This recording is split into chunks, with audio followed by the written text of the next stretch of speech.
Ma ogtahay in boqortooyo xoog badan oo muddo 300 oo sano jirtay lagu burburiyay dagaal socday kaliya 3 maalmood? Waxay ahayd boqortooyo dhaqaalahoodu adduunyada xukumayay, ciidankeeduna badaha adduunka ku faafay. Balse markii ay cadowgii hal dhinac wada noqdeen, wax waliba waxay u burbureen si lama filaan ah. Sheekadan ma ahan filin ama malaawaal, waa dhacdo dhab ah oo taariikhda dhabta ah laga diiwaangeliyey. sheekadeennu maantay waxay daaran tahay dagaal 3 maalmood socday oo boqortooyo 3 qarni jirtay lagu burburiyey. Magacaygu waa Cabdulle Macalin Maalto, halkanina waa Ogan 24 Media. Haddaba haddii aad u aragteen muuqaalada noocan oo kale ah aad wax ka faa'iidayso, like saar si aan u ogaano tirada danaynaysa. Haddii ay tahay markii kuugu horreysay aad soo booqatay channelkeenna, subscribe saar si aad u heshid muuqaalada cusub ee aan soo gelino. sheer dheh si uu u gaaro muuqaalkan asxaabta jecel. boqortooyada Dutch Republic waxay ahayd mid ka mid ah quwadaha ugu waaweyn qaaradda Yurub. Waxay ku dhalatay kacdoon ka dhan ahaa taliskii boqortooyadii Spain ee qarnigii 16aad. dadka Dutchka waxay u dagaalameen xorriyad, waxayna ugu dambeyn ku guulaysteen inay iska xoreeyaan sanadii 1581 taasoo lagu dhisay jamhuuriyad madax bannaan. boqortooyadani inkastoo aysan lahayn boqor sida reer Faransa ama England, balse waxay ahayd mid leh awood dhaqaale iyo mid badeed oo xoog badan. waxay xukumi jirtay ganacsiyada caalamka laga bilaabo Aasiya ilaa iyo Afrika iyo Ameerika ilaa iyo Bariga Dhexe. magacyada sida Dutch East India Company iyo Dutch West India Company waxay ahaayeen halyeeye ganacsi oo taariikhda ku reebay raad weyn.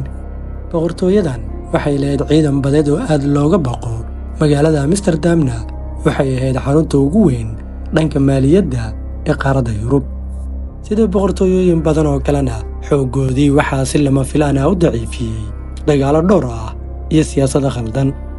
xilligii uu dagaalka bilowdayna, dagaalku wuxuu ku bilowday si lama filaan ah bishii Juun sanadii 1672. Faransa uu hogaaminayay boqor Louis kii 14aad waxay soo direen ciidan ka badan 100,000 oo askari.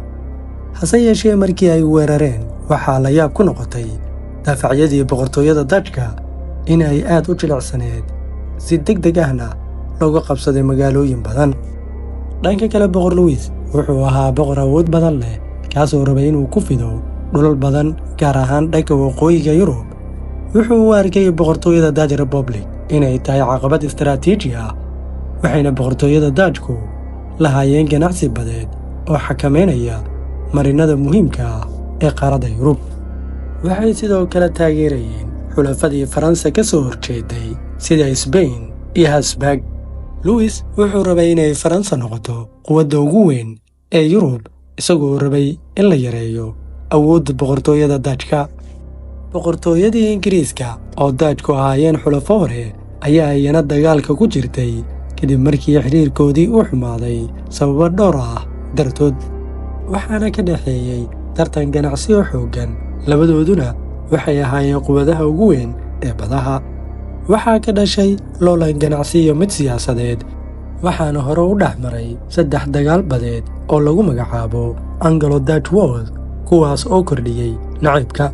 boqorka England Charles kii 2aad wuxuu la lahaa xiriir saaxiibtinimo oo qarsoodi ah boqortooyadii France, ka oo la saxiixay sanadkii 1670, wuxuuna oggolaaday inuu la dagaalamo Dutchka.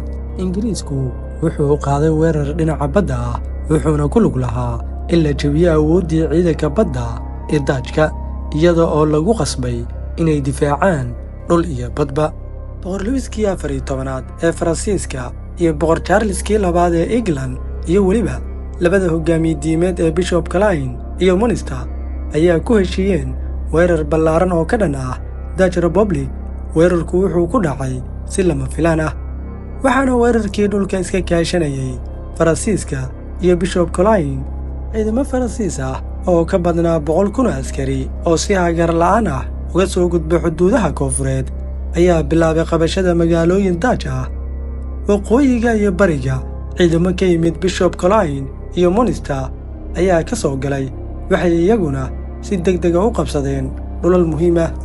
magaalooyinkii muhiimka ah sida Utrecht iyo Ganaland waxaa laga saaray daajkii ku sugnaa iyagoo ayna jirin difaac xooggan oo u diyaar ahaa inay isdifaacaan. halka weerarkii badda ay ciidankii Ingiriisku ayagana guul ka soo hoyeen. badda waxaa ka dhacay weeraro xooggan oo ka yimid ciidanka badda ee Ingiriiska kuwaasoo isku dayay inay goodoomiyaan maraakiibka daajka. inkastoo ciidankii badda ee daajku ay xoogganayeen, waxay si degdeg ah ula tacaaleen weeraro xooggan oo kaga imaanayay badda iyo beriga. madaxdii daajka, gaar ahaan hogaamiyeyaashii siyaasadeed ee Johan de Witt iyo walaalkiis Cornelis, waxaa lagu eedeeyey inay ku guuldareysteen difaaca dalka. dadweynuhuna waxay dareemeen cabsi, jahwareer iyo niyadjab.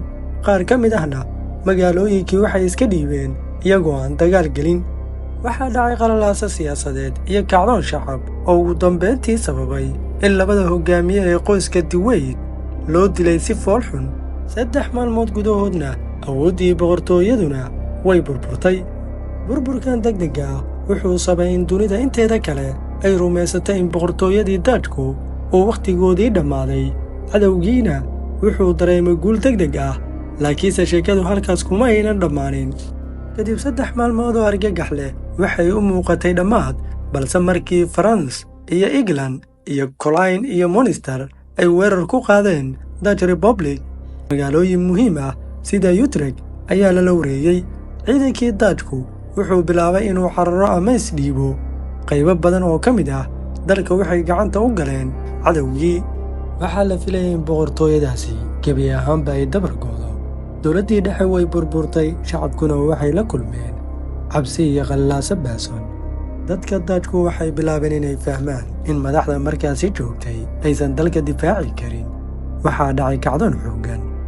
hogaamiyeyaashii siyaasadeed ee Johan de Witt iyo walaalkiis Cornelis ayaa lagu eedeeyey guuldarrada. labadoodaba waxaa loo dilay si xun. dadweyne caaraysan ayaa si layf ah u toogtay kuna googooyey meydkooda magaalada The Hague. intaas kadib dadku waxay talada u dhiibteen nin dhallinyaro ahaa oo magaciisu ahaa William Henrik of Orange, oo loo yaqaanay Williamkii 3aad. William wuxuu ahaa hogaamiye ciidan oo daayar laakiin xirfadle ah. markii la siiyey talada wuxuu dib u habeeyey ciidanka, wuxuuna dhiirigeliyey in daafac adag oo qaran la dhiso. wuxuu keenay qorshe aan caadi ahayn oo badbaadiyey boqortooyada, taas oo noqotay xeelad cajiib ah oo taariikhda gashay. Dutch Republic waxay leedahay nidaam qarsoodi ah oo lagu magacaabo Hohenzollern, waana daafac dabiici ah oo ku dhisan biyaha.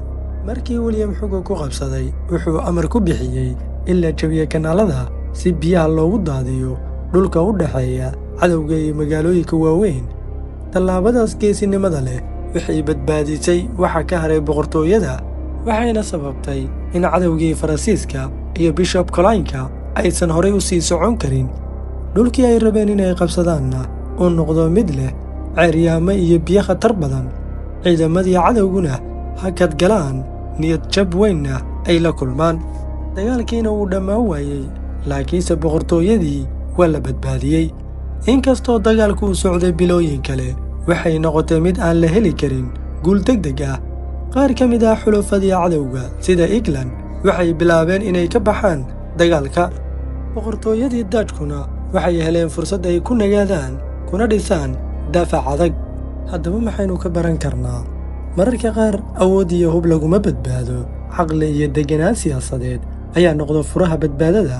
xitaa haddii aad xog leedahay, hal khalad oo istaraatiiji ah ayaa kaa burburin kara waxaad dhisaysay 100 sano. Williamna wuxuu noqday haliyey qaran. boqortooyadii Dutch Republic weli way sii jirtay, inkastoo ay dhaawac weyn ka soo gaartay 3 maalmood ee ugu horreysay ee dagaalkaas. sanadkii loogu magacdaray Ramyar, oo macnaheedu yahay sanadkii musiibada.